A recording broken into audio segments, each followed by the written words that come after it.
That's not easy. It's like, you can read about it, you can see it on a film, you can see it happen in person, but until it actually happens to you, you're like a guy standing on the outside of the aquarium looking in, or you're like a guy at the zoo looking inside the cage. And once you get thrown into the aquarium or the cage and you experience that, then you have to deal with it. Welcome to Along the Way. I'm John Matarazzo, your host and fellow traveler. Thank you for joining me along my way as I try to become more like Jesus every day. Today I'm joined by my friend and fellow podcaster, Shaun Tabatt of The Shaun Tabatt Show. Shaun has been podcasting for around 8 or 9 years, and I have personally benefited from his podcast. You see, as the producer of a TV show that features a lot of guests, I'm always researching the people who are going to be on my program. And for a while, it seemed like every time I was investigating a new guest, Shaun's podcast was the best source for my search. Despite not actually meeting in person yet, over the years, we've become friends, and so I'm very glad to be able to share his story with you today. I'll get to our conversation in just a moment, but as always, I want to thank you for listening to Along the Way. I hope that you like what you hear and you subscribe. Please rate and review Along the Way on Apple Podcast or wherever you're listening. All of my socials and contact links are in the show notes, and you can check out all of my episodes and join my email list at my website, alongtheway.media. I would love to hear from you.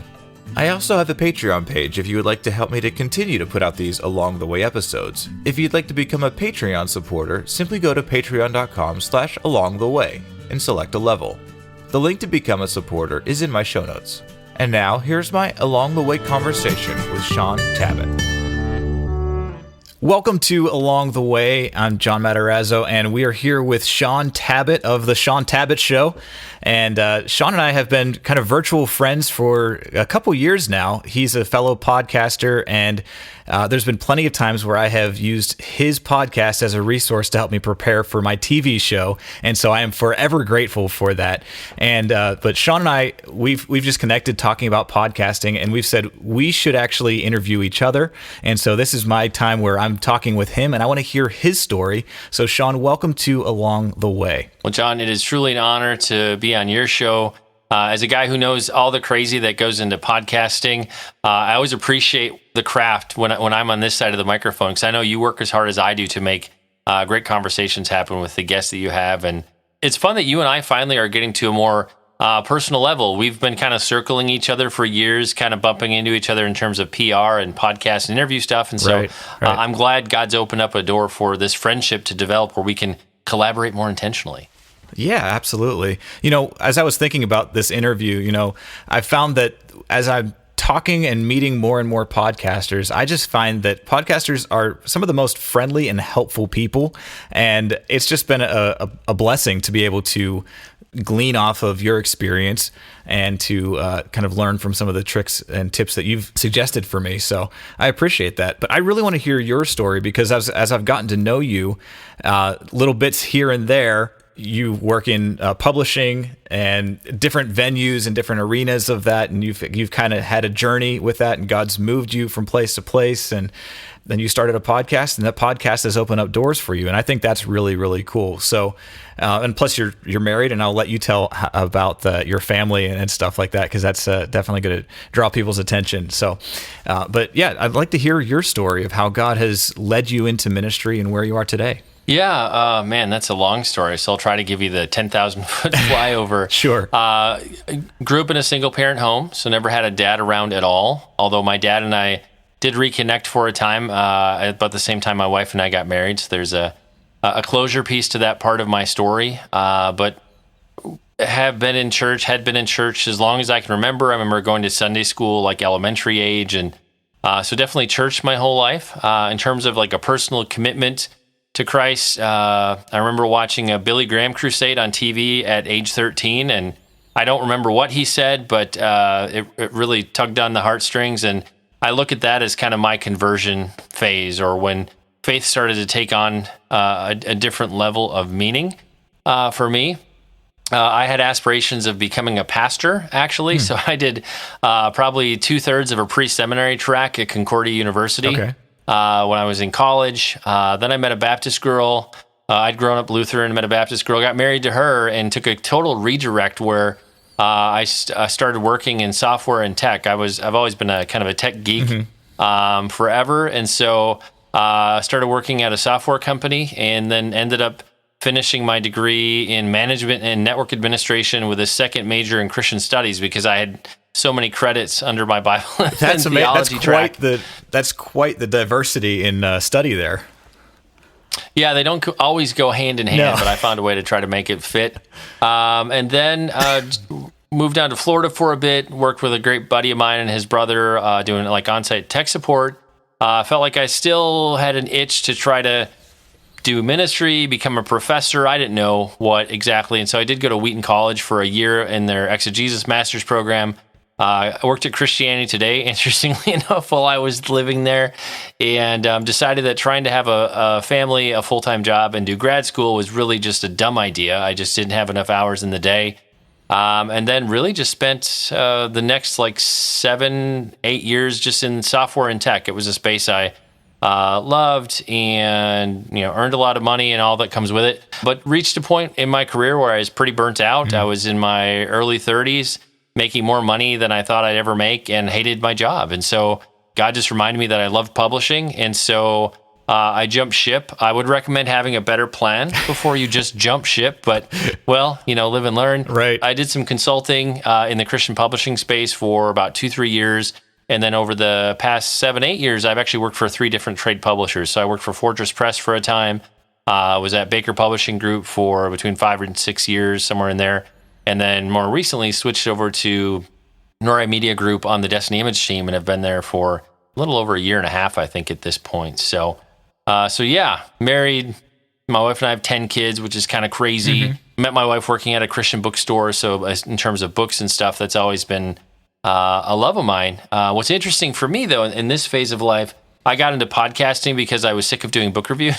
So when I was done at Wheaton, I was like, I really need to find a way to keep reading and writing. So I got crazy into the book review scene when that was popular. And then I got really bored with that. I was like, I'm going to do podcasting because, that's easier. Well, it's not really easier. It's just different. Yeah. Yeah. And I've been podcasting for 9-10 years at this point. Have done somewhere between 800 and some interviews. I lost count at this point. And I will say podcasting has opened the most doors of anything I've done in the past decade in terms of relationships and job opportunities. And, I think for me, part of the interest in when I had academic aspirations was to be an academic who would have access to cool people to have faith discussions. Mm-hmm. And ironically, as a podcaster, just given how prevalent podcasting is as a medium for sharing and talking these days, you and I have better access to the who's who of the academic or writing world, more so than the average professor or the average pastor. So I was able to realize that aspect of my dream there, certainly in the podcasting space. And then probably the other thing I would say, just to wrap this phase of the conversation up, I'd always had aspirations to be in ministry. And with the work I do in publishing, I am a pastor, so to speak, to authors and leaders. So behind the scenes, we're fellowshipping and encouraging and praying with and all the stuff that comes working to bring projects to fruition and just helping people see things through to the finish line. So it was a very roundabout way to kind of answer a ministry call, but yet that is an aspect of what we do with acquisitions and marketing and just being in relationship with all the authors and leaders that we work with. So a very windy answer to your question. That's a great answer, though, because, I find it very interesting that, God places those desires. God puts the desires of our heart in us, and He gives us those. And it's not just that He gives us what our hearts desire. He actually places those in us because He has a plan and He has a purpose, and He wants to get us to somewhere where we're going to find fulfillment. And I found it really interesting what you just brought up at the end of that little segment there, where you had this desire, but God took you in a totally circuitous route to get there, and you're having more fun with it now than I think you originally anticipated if you would have gone on your own plan and your own path.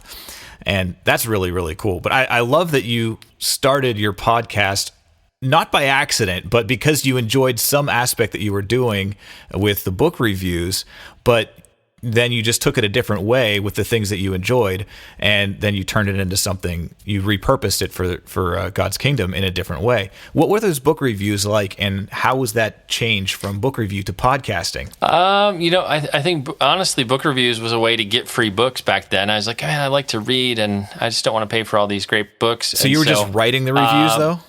Were you just? Yep. So just back when blogging was a thing, I know some of my friends still blog regularly, and if that gets you excited or it touches your audience, keep on going. I don't do that much at all these days, but it was really just a way to keep engaging with books and keep my hand at some writing, and a way to still interact with authors a little bit sometimes, and just kind of serve the publishing industry, if you will. And the whole podcasting piece was just a pivot to try to serve in a different way. I remember going to ICRS back when that existed, and I think it was 2013 in St. Louis. What is ICRS? International Christian Retail Show. I think it's completely dead at this point. They renamed it a few times and it sort of faded. But I remember going back in 2013, and I think I did 18 interviews at that show for my podcast. But even back in 2013, people didn't know what a podcast even was. And so it was really interesting. So this is a podcast. How do I find it? Where do I listen to this? And so it's just funny to see how much podcasting has changed in just like 7-8 years, where now they're everywhere on every device. But as recent as 6-7 years ago, 3/4 or more of the population didn't even know what a podcast even was. And so, yeah, it's, I guess the other thing I would say too, in terms of, for my craft, what I do, I work in acquisitions, I work in marketing in my job, and, interviewing other authors, seeing how I'm pitched, seeing the press materials I get and all the aspects that tie into podcasting, it allows me to be better at what I do. Right. It allows me to see what the competition is doing, because, I'm vying for attention on your podcast and other shows, just like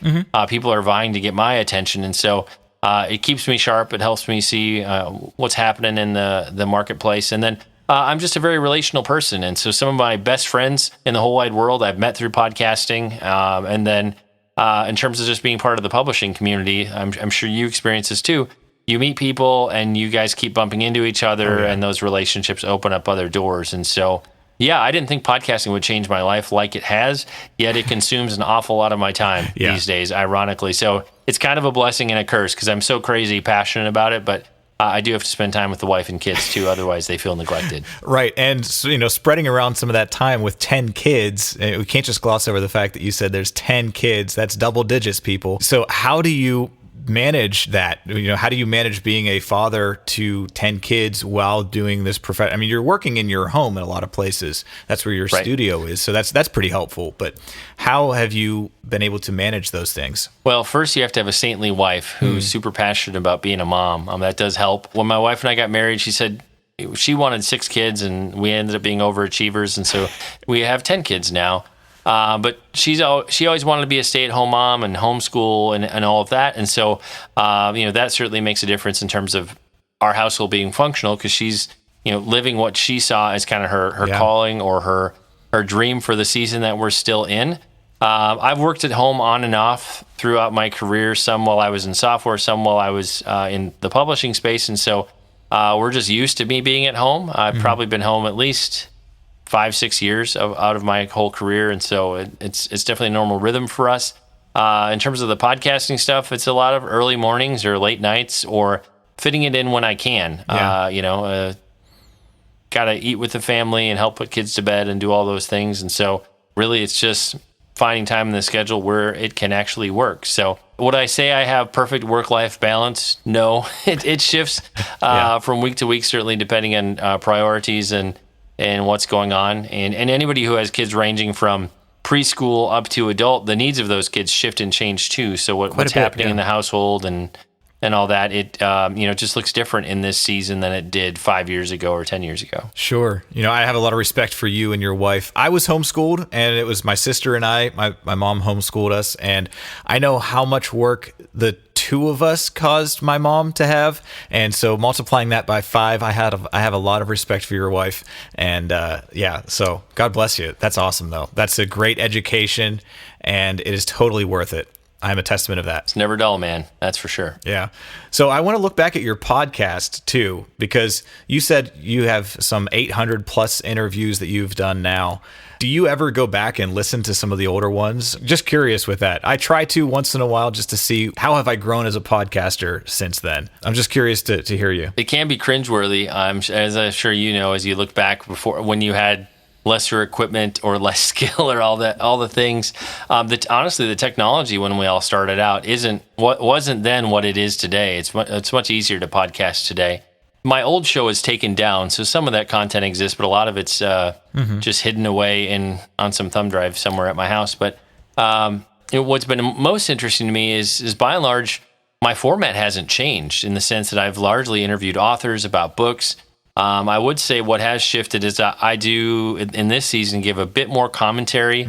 I certainly don't talk too much. I mean, that's probably one of the things I am frustrated with most on some shows where the host talks like half of the interview, and that's frustrating because I feel like if you're going to invite a guest on, you really should maximize the time that they speak, because more often than not, people are tuning in, downloading so they can hear the guest speak.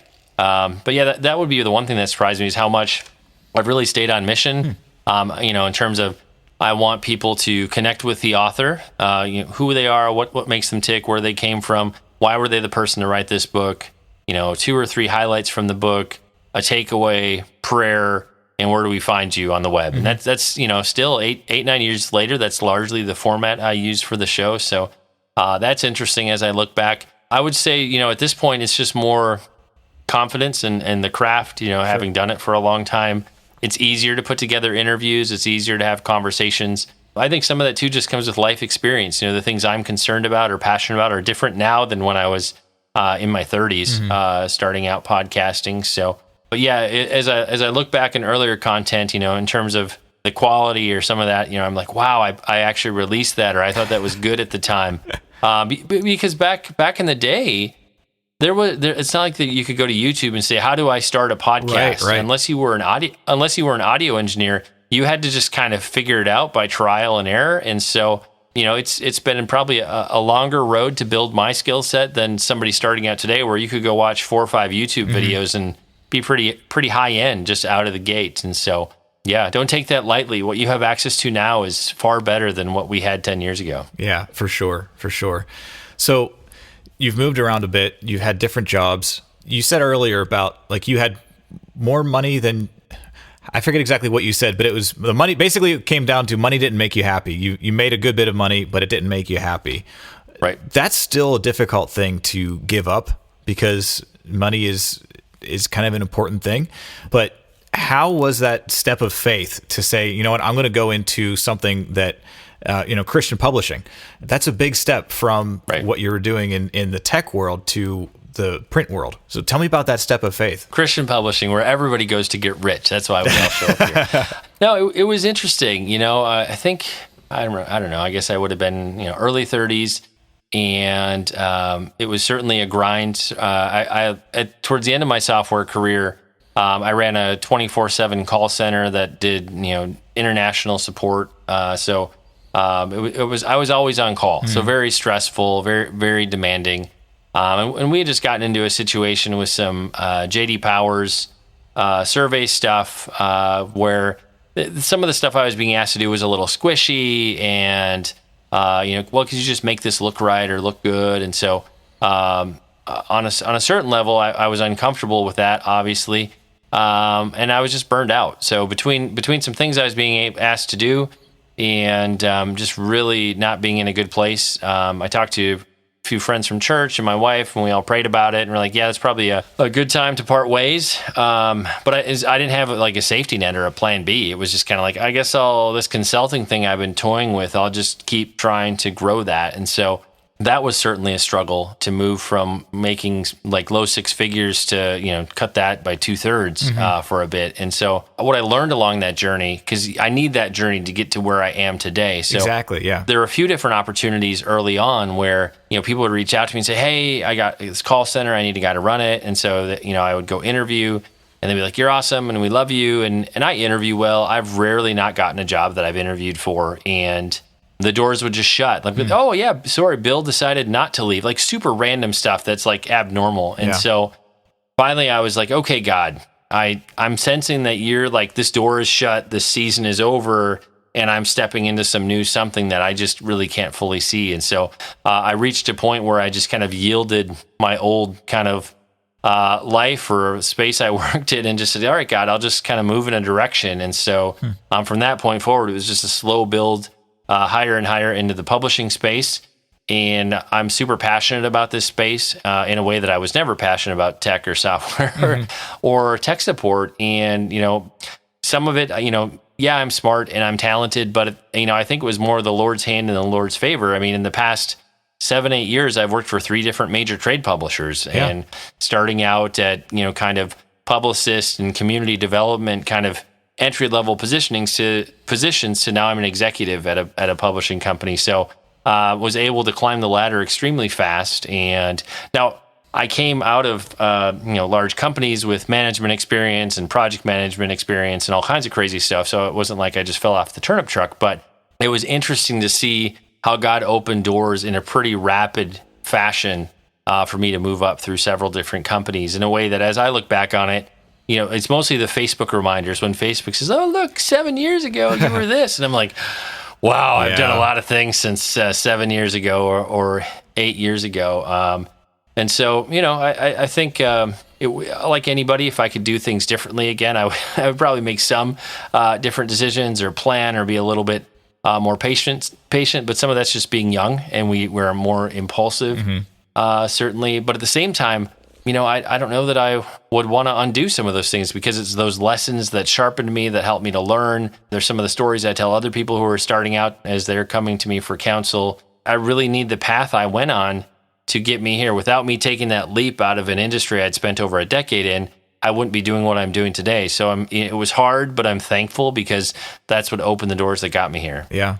So what kind of publishing work did you do before you went into software? Because you said that was something that you wanted to go back to. Was that something that you were doing like actually as a profession, or was that just as a hobby at that point? Well, I mentioned earlier, I met my wife working at a Christian bookstore. So I spent like a year and a half in Christian retail, did every job in the store from front register to customer service to shipping, ordering, receiving, running the coffee shop, all the things. And so everything except for printing the books and writing the books, you did it.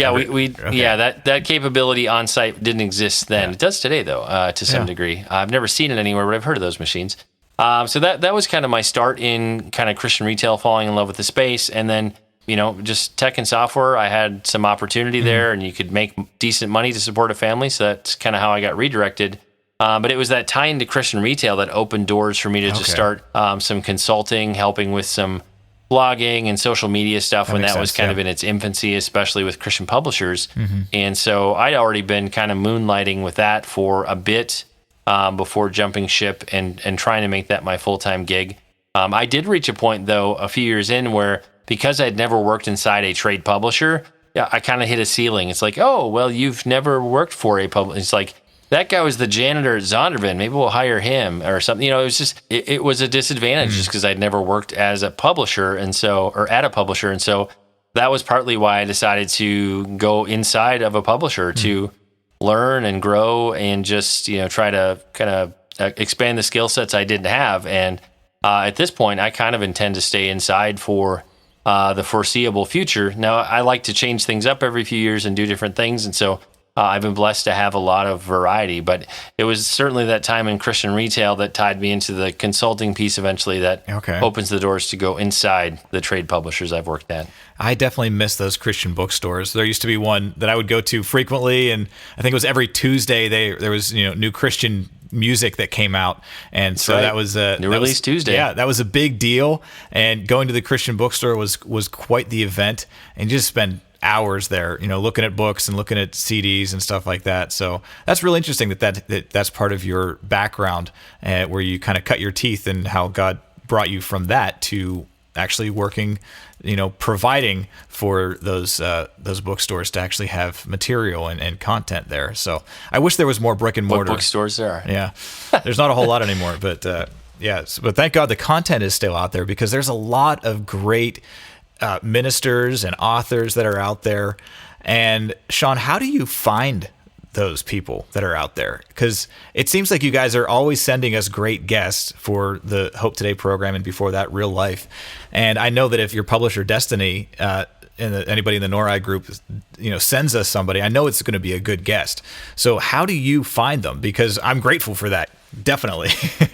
Yeah, I mean, it's like anything, it's often built on relationships. So on the one hand, we know our lane in terms of content. We're looking for things in the prophetic, healing, spiritual warfare, kind of the bread and butter of the charismatic and spirit-empowered space. So we do a pretty good job of staying in our lane. I would say relationally, what's really important is that somebody is vetted, or somebody will vouch for them, kind of a thing. So when somebody comes to us, we're often looking for, well, do you know several other authors who we work with, or can you get endorsements from authors that we trust, in that sort of a thing? So we do rely pretty heavily on relationships.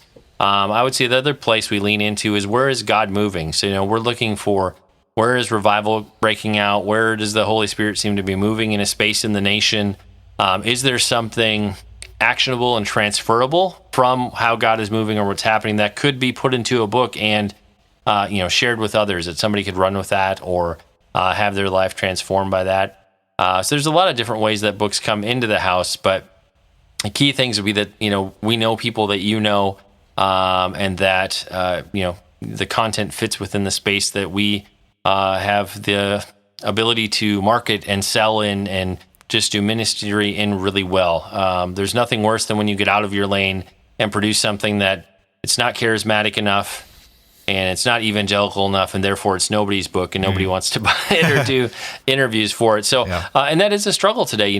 I see lots of publishers who publish crazy broad in terms of what they're doing in the market, and that's fine. But in terms of and you would know this as a producer, with the media relationships, not everything works everywhere. Very and true. So if you all of a sudden try to do a spirit-empowered, charismatic book, and everything you've done to date has been more evangelical, conservative leaning, those media outlets do not work all the time. And so, although there's been an interesting convergence across the market in terms of the cross-pollination, and I'm definitely seeing a lot more charismatic authors pop up in places I wouldn't have expected them to, 4 or 5 years ago.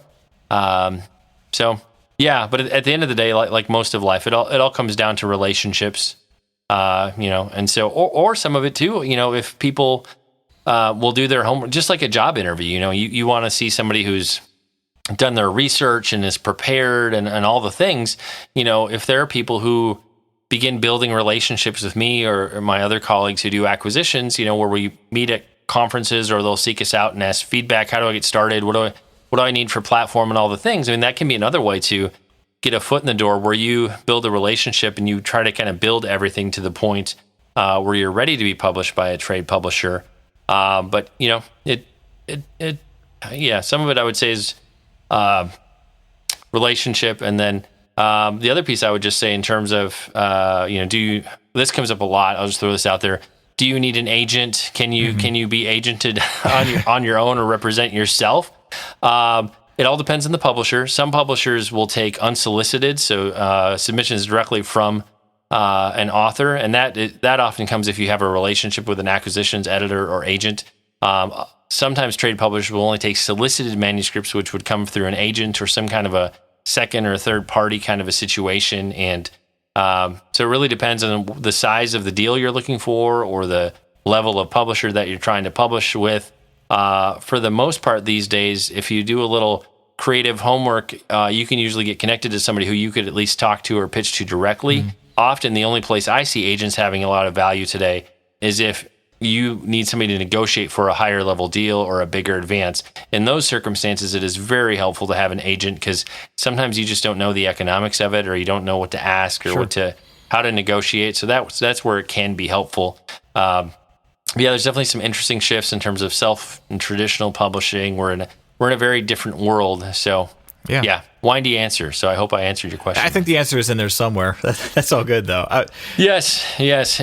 Somehow connect with people, and they might publish you. Yeah. So there you go. Yeah. I mean, the important thing is, what is God doing in this person's life, and what is their message, and how does that get out there? And so I just want to encourage people that are listening that regardless of how big your platform is, you have a message. God has put something in your heart that he wants you to tell other people, and he wants you to express and help other people with. And if you're faithful with what God has given you to do, then he's going to be able to trust you to do more and provide other opportunities. And just like how Shaun has said how he started doing this podcast, the Shaun Tabatt show, or you called it something different at that point, I think, right? Yep. Originally it was Author Talks with Shaun Tabatt. So, but now it's the Shaun Tabatt Show, and you like to talk That's about right. shiny things and stuff like that as well. Shiny objects. Yes, things that get my attention. Yes, but those things that have got your attention, you've been able to talk about them because you've had God's attention, right? And you've been faithful with the things that He's trusted you with, and you've seen that grow, and it's opened up opportunities for you. In the things that God has charged you with, whether it be personal or podcasting or professional, what is it that you feel that I wanted to quit and I wanted to give up, but I didn't, and that's how I saw that God opened up those doors because of that? Yeah, I would say kind of in terms of ministry calling, like we kind of alluded to earlier, those things come back around. I feel like we get inklings of things early on in life, or things where kind of our destiny and our ability kind of comes together. And so I'm definitely in a season where, in a roundabout way, I've fallen back into the kind of my first loves, or the things that I thought I was supposed to be doing. So that's definitely been a great blessing that God has brought some of those things back into my orbit in this season. In terms of the podcasting journey, there are times where I've taken breaks for several months and just had to take time off just because I was too busy. Yet podcasting keeps coming back, and I can't put it down, so to speak. It is weird in this season to have been doing it for a while. I don't say this to be boastful. I get lots of compliments on my content and what I'm working on, and people say, "You're so good at this," and it's like, well, I've been doing it for a while, and I guess it's almost surreal to just be doing something that you love and you're crazy passionate about, that other people appreciate it or see the skill that goes into it. And so I really do appreciate that. What's really interesting for me in this season, I'm in my early 40s, and I think in this past year I've crossed into a space where God's pushing me to have more of my own messaging. So I've spent many years elevating other people, getting other people's messages out there. And I'm just in this sort of refining, challenging season where God's pressing me to be like, okay, here's kind of the things you're to be about, or messages that you have. That's a different territory for me, where I'm used to being the person always doing interviews. Right. Oddly, I'm in a season where I'm finding my voice and expressing kind of opinions and passions about other things related to Christian culture and church and different things, probably stuff that I would have been silent on before. And so that's definitely a different space. Just like anybody else, trying to figure out how to navigate being a good husband and a good father, a good employee at for the company I serve, and all the things, and trying to figure out. I think if there's one thing I want to strive for, it's that to be transparent, to be a kingdom person in all spheres of life, all places that I have influence. And that's not always easy to do, because I think we can tend to compartmentalize. I'm a church person here, and I'm this person there, and this is how I'm at home. And I'm just trying to get to a place where there's just complete transparency, where I'm that same person in all spaces. I mean, honestly, for different leaders and authors that I meet, that's one of the things I really look for. Are they the same person behind the pulpit on a stage as they are in the green room, or in a meeting in their office, or in their email and other communication, or if we go out to dinner? And when I see that person is consistent in many of those spaces, or all of those spaces, that really excites me, because on the one hand, that's somebody I want to work with. On the other, I'm like, man, can I learn something from how they've been able to achieve this level of transparency in all these different areas, or all these different spheres that they're operating in? Because the average person does not do that well. And so I'm not saying I've figured that out or I'm doing that perfectly, but it's definitely something I'm navigating in this season. That's interesting. I'd like to talk a little bit more about that, especially kind of finding your voice, finding your message, and kind of honing in on that. I really appreciate that you've done so much of helping other people find their voice and find their message, and provide a platform for them to do that. And it's interesting that God's now challenging you to share more about things in the culture and to speak out about that. What are some of the ways that God is leading you in that? And what is it that you feel like God is saying, this is a message that's on Shaun Tabatt's heart?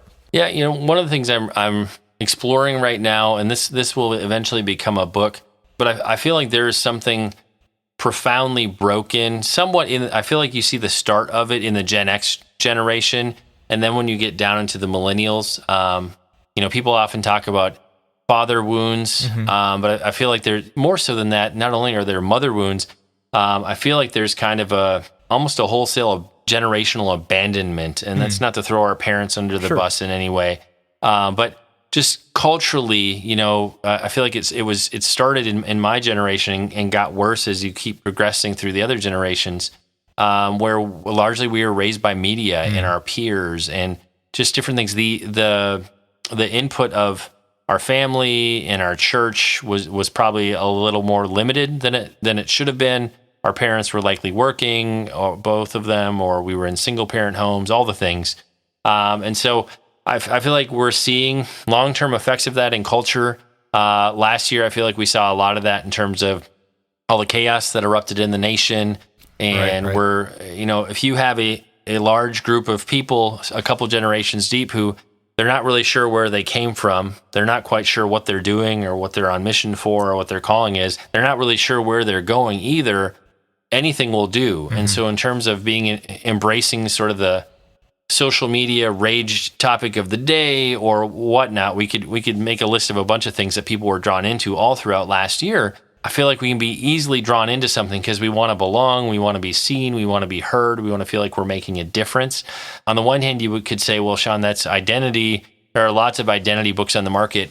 I feel like what people are dealing with, it actually goes deeper than the average kind of identity challenge, where it's such a deep-seated thing that it's going to take more than just, oh, my identity's in Christ. That is sufficient, right. And the Holy Spirit can certainly work with that. But in terms of, there's some deep work that needs to be done there. And so that's kind of what I'm on a mission to explore right now, to try to figure out what is it that began to break in my generation and the generation that came after. And because that spills into, it holds us back in the workplace, in our marriages, and our parenting, and all the places that we're doing things. We just haven't had a lot of good examples, or we're trying to figure it out, or we don't have I see this a lot with my millennial friends.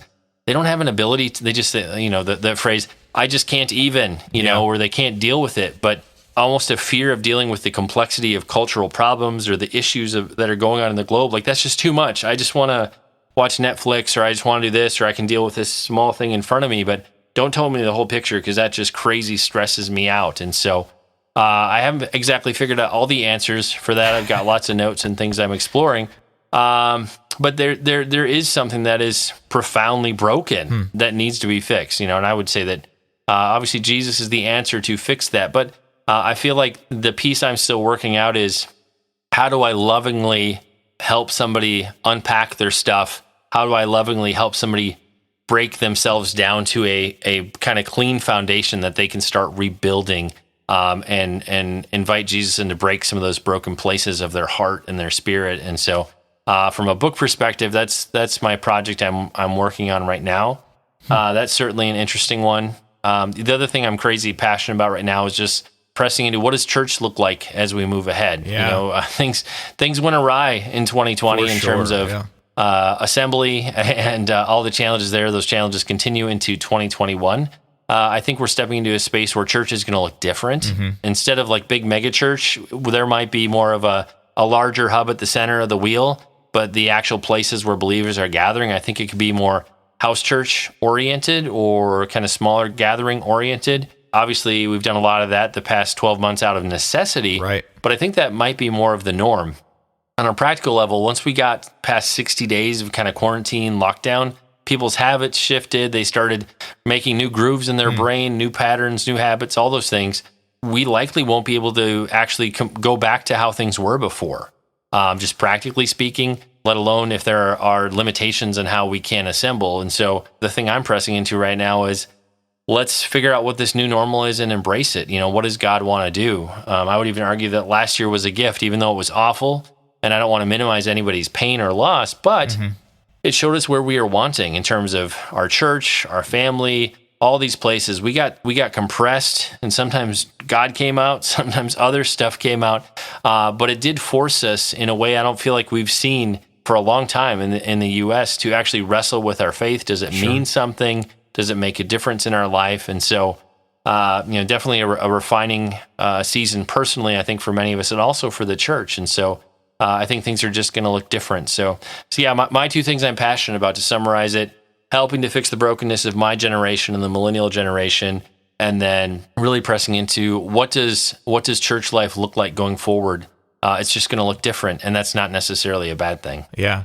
Do you have a working title for your Gen X and Millennial audience book? I lovingly call it my Orphan Spirit book because I just don't know what to call it. Yeah. If I publish it with Destiny Image, I'm going to have to give it some kind of a fancy charismatic name. So, some kind of a Chaos Leviathan Spirit, or I'm not there yet. It sort of depends how the rest of the project rolls out. Sure. So, but yeah. Yeah, as you're working on that and as you're podcasting, I know that God always is speaking things to us, and it's like you got to be paying attention to those God whispers or those things, those impressions on your heart. How do you stay attentive to whenever God says some of those things? What advice would you give to kind of stay attentive, and how have you done that? I would say getting past just checking the boxes. So I think we can feel like I got to do my Christian duty, prayed, check, read my Bible, check, and then just move on. And so, not planning time into your day.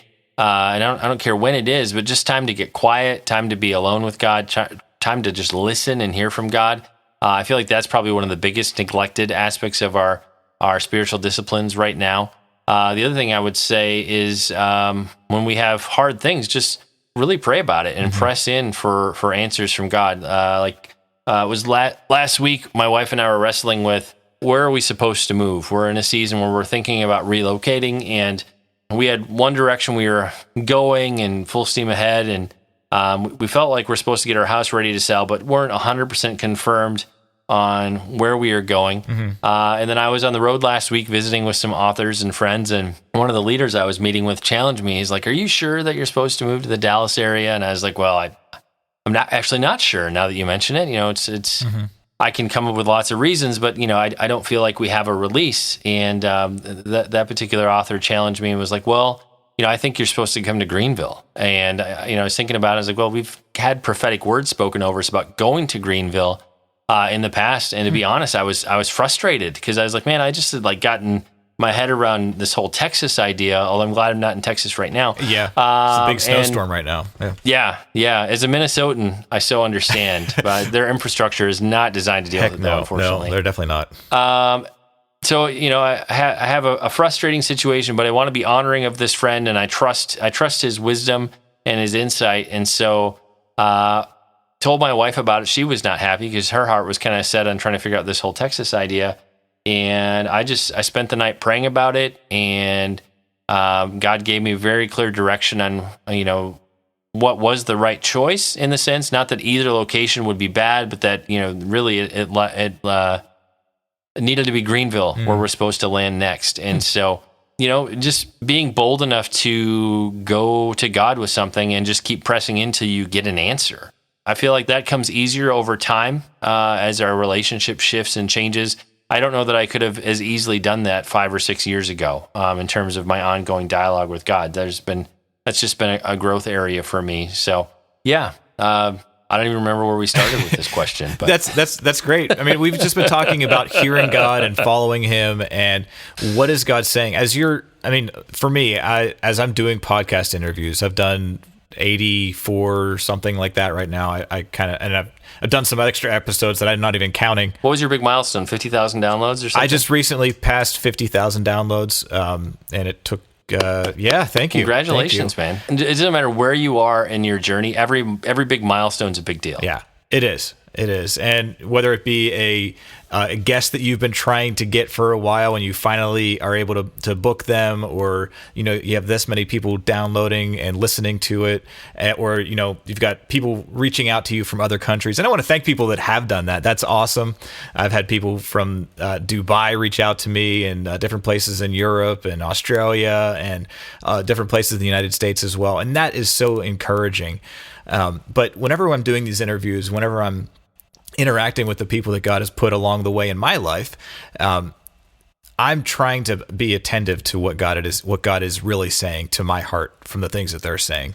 And so, the whole premise of this podcast is kind of built around the Emmaus Road story of how the disciples were walking with Jesus for 7 miles from Jerusalem to Emmaus, and they didn't realize that it was Jesus that was actually talking with them and walking with them until they sit down at the table. Jesus blesses the food and breaks the bread.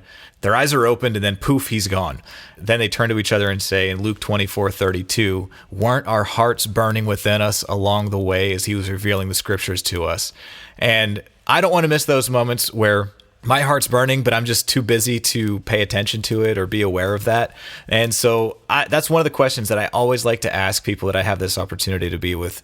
And so, Shaun, what is a moment that you can look back and you say, Jesus was, I might not have noticed it then, but Jesus was walking with me, and my heart was burning at that time? Man, there are a lot of examples I could use. If I look back probably on one of the sweetest moments of my life in terms of almost, I feel like it was a God setup, if you will, for my life would be the day that I actually met my wife. And so I was engaged to somebody else at the time. I was engaged to my high school sweetheart. And so the second day I work in this Christian bookstore, and I don't even know why they hired me. Maybe they just needed somebody that was at the college close by. But I had no exposure to that. I grew up Lutheran. We didn't know anything about anything in the popular Christian culture market at all. But the first thing my wife says to me is she asked me if I was engaged or married. And I was like, well, I'm engaged. And she was like, well, that doesn't do me any good. All they do is ever hire guys here who are engaged or married. And I was super shy at the time. And so that scared the heck out of me. But I guess it must have kind of intrigued me enough that I did pay attention to my wife, Lynette. And we started dating a couple months later. But it was just, I look at that as a real interesting divine pivot point. Had I stayed on the track that I was on with the girl I was engaged to, I would have probably entered into Lutheran ministry as a Lutheran pastor. That's the track I was on 150%. And with that divergence from that path, it took my life in this completely other direction. I feel like I'm where I'm supposed to be in terms of calling and what I'm designed to do. But in terms of a divine setup, almost Jesus even nudging me to get in the door there, that moment changed my life forever. I can tell. So let me get this straight. A Lutheran boy gets a job at a Christian bookstore. You're engaged. Yep. And did you really say that the first thing your now wife said to you was, are you engaged or married? Like that was, it's not hello or anything like that. That was the first thing? Nope. That was the first question she asked me, which was quite hilarious. And we've looked back on that, and it's like she has no idea why she even said that to me, to be honest. I don't know if she was looking to get a reaction out of me, or I really couldn't tell you what that was about. But maybe it was a God thing that she asked that. Certainly it got my attention. Yeah, definitely. But yeah, it's always interesting to look back where I feel like there are these divine moments where we have these pivot points or these kind of forks in the road. And if we choose this way versus that way, it completely shifts the aspect of our destiny. Now, in terms of calling, I feel like those things that are truly on our life, they come back around. Yeah. It may look different depending on the season that you actually embrace it in or step into it in. But in terms of a divine moment where God really made an important shift, that's probably one of the biggest ones for me. Yeah. So Lutheran, go to Christian college, Christian bookstore. Yep. I think I remember you saying something about there's a Baptist bent in there as well. My wife grew up and Baptist General Conferences, Baptist as Baptist could be. And now you work for a spirit-filled publisher that is dealing with the prophetic and healing. I just got to know, how did the Holy Spirit grab you, and how did you meet the Holy Spirit? Yeah, well, props to my brother-in-law, Putty Putman. In the process of stepping away from my life at the software company, I actually ended up helping out my wife's stepmom with her business one summer. And on the weekends, I would come to Illinois, where we actually live here right now, and would hang out with my brother and sister-in-law, would go to their Vineyard Church. And so my brother-in-law just started turning me on to some of Darren Wilson's films and some different books. And that space was all new to me, but he was like, hey, if you want to kind of understand what we're going after here in terms of healing and prayer and whatnot, this will help you get your feet wet. And so that was kind of where it started for me. And then I actually started using my podcast as a way just to bring on charismatic or spirit-empowered authors like Chad Norris, who I was just with last week. That was my first encounter with him, or Robbie Dawkins, or different authors where I literally used the podcast as a way just to, I would read the books and just ask them all the questions I have. So it was a way to learn. And then I always say, because God has a sense of humor, I was at Fortress Press, and then I get hired at Baker, and I become the senior publicist over Bethany House Nonfiction and Chosen Books. And so because of my role at Chosen Books, I have to go to Bethel. I have to go to conferences that Global Awakening is hosting.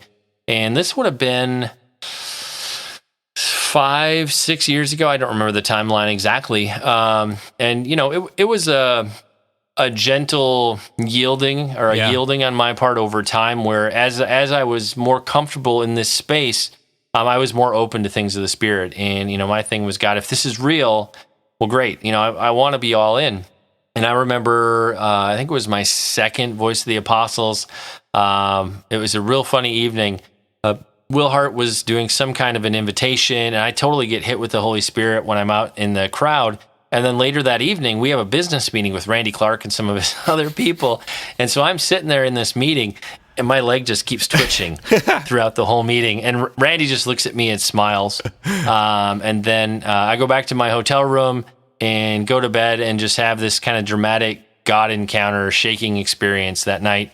And when I come back home after the conference, my wife was like, what in the world shifted with you? You're different. Like you were very different than when you left for the conference. And so I'd had some Holy Spirit encounters leading up to that, but really that time at VOA was like one of the most dramatic series of encounters over that whole conference, where it definitely pivoted things for me and just really heightened my comfort level with just being open to however God wants to work through me. Now, I can say, as somebody who came out of the more evangelical, conservative-leaning space, that's not easy, starting out to get comfortable with that. I always say it's like, you can read about it, you can see it on a film, you can see it happen in person, but until it actually happens to you, you're like a guy standing on the outside of the aquarium looking in, or you're like a guy at the zoo looking inside the cage.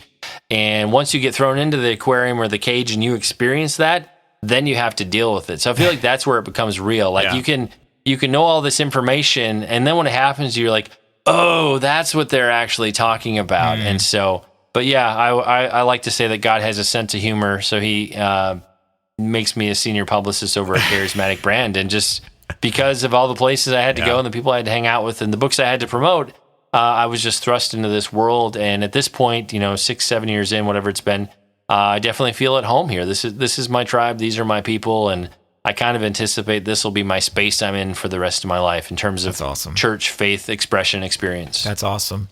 Another question, back to kind of my theme questions that I always ask. If you yourself could go back in time and visit young Shaun and give your young version of yourself some advice, oh man, what's going on in his life? Kind of paint that picture, and then what would you tell yourself? Oh man. I think as a kid who grew up in a single-parent family, no dad around, God was faithful, and I had several families that just kind of adopted me and poured into me, so to speak, and so those were all good things. But if I could talk to, myself in my early teen years, it would be that keep moving forward. There's a family on the other side of this. There's all these great things. My wife and I both come out of broken home situations, divorce, and my parents were never married, and so I certainly had a vision to get married, but I never had a vision that was quite as big as what we've ended up accomplishing. But one of the things that we're really passionate about is that we are kind of fixing the mold or choosing to press in where our parents weren't able to. And so, kind of restarting that multi-generational legacy of, we're going to have a bunch of kids, we're going to stay married, we're going to keep pouring into them with more of a long-term multi-generational mindset. I guess if I could do anything, I'd love to help my younger self see that was on the horizon. Yeah. Because what I'm getting to do now in terms of my life, and it's crazy, but it's crazy awesome. I just didn't even have an inkling or a vision that even was possible for me. Mm-hmm. And so I guess if I could help my younger self prepare for that a little bit more, maybe get some different mentors or read some different books that could have been helpful along the way. And speaking of, if you don't mind for a second, speaking of mentors too, one thing I would say, one of the real challenges last year, I think for a lot of us in the millennial and Gen X space, we went through some hardships, especially if we were leading a church or if our whole team was made up of peers that are our same age. As you navigate more challenges in 2021, look to some older folks. Look for people your parents' age or your grandparents' age, people who've been there before, people who've got some scars and some bruises and some shoulders that have been toughened up from just being at it a bit longer than you. I feel like that's probably one of the weakest things I saw last year. And again, I understand you've never seen anything like this before, and we're so used to, I'm going to Google this, and I'm going to talk to my friends, and we're going to figure out how to come up with a solution. But I think some of the solutions we could have used last year probably would have been better if we'd gotten them from people 10, 20, 30 years further down the path than us. So, don't make that same mistake this year. If you have an opportunity to reach out to people that are older than you, I think it'll help you make much more sound decisions. My big concern for a lot of my friends and church leaders as I look to the rest of this year is, depending on the direction your church went last year, you might be on the brink of collapse or financially, or there's just a lot of different challenges. So, don't necessarily look to the same places for wisdom that you did last year. I think what you're looking for, that direction might be found elsewhere. Yeah. So, Shaun, as we're wrapping up here, thank you for saying all that. I really appreciate the whole mentorship thing. That is huge, and I think more people need to take advantage of the generations that have been walking the path longer than us, and we can really learn a lot from them. So I do want to ask, though, just with your podcast, you kind of always say, I talk about authors, books, and other shiny objects. What is a shiny object, or an author, or a book, or whatever it is? What's got your attention right now? Oh man, there's always so many things because I interview so broadly. Yeah. Probably the space that would be surprising maybe to your listeners is just that I jump outside of the Christian space about 20% of the time. So I do challenge myself to talk to authors and other kind of leaders who are experts in marketing or business or personal development or just other stuff that takes me outside of the, as I call it, the Christian bubble that I work inside of. And so that's a way to challenge myself and sharpen my interview skills, certainly. So that's probably the most shiny object for me. I'm regularly doing anywhere from 20 to 30 interviews a month with Christian authors in both the charismatic and evangelical space. But I'm usually doing at least 3 to 5 with authors who are just completely outside of my world. What's been fun with that is I've developed some amazing friendships behind the scenes with people who I honestly don't know if they know a Christian at all in any anywhere they go. And so in some regards, I become their one Christian friend, or I'm kind of an anomaly because I'm an executive at a Christian publishing company who's been married for 20 some years. I've got 10 kids. And so I find I often have all these things going on in my life that a lot of them just have no clue what that would even look like. And so in terms of the relationships, and really, on the one hand, I can say, the ministry opportunities, but really just friendships and pouring into people and just being available. That's probably been a sweet surprise that God has opened up in the sense that I was looking for some of that just to challenge myself. So God put those shiny objects in my path to up my interview game. And yet God has used it to open doors to really help me to develop empathy for people outside of the Christian space, and see that they're going after the same things we're going after. They're just, using different language for how they describe it, or, they're very opposed to Jesus. So they're trying to find a different door or a different gateway to access some of those same things that we're going after. And so that's probably been the best shiny object I've had in the past few years, because nothing challenges you like when you're having to talk about your faith or explain Christian concepts or worldview to somebody who has zero context for it. Like you to some degree, I would say, work inside the Christian bubble, as do I. So typically we get to communicate and use, our normal churchy language, and everybody understands us. Nothing challenges you like getting outside of your normal world and having people ask you questions you've never been asked before, or if you use your Christianese language, they have no clue what you're even talking about. So probably the best shiny object of the past 2-3 years, because it's really grown me and it's built some fantastic relationships. Very cool. Well, I want to encourage everybody listening to find your own shiny object that's going to stretch you and bring you outside of your bubble of the things that you normally do. And especially if there's an opportunity to then be a light and a witness for people that maybe don't know Jesus or are in a completely different world.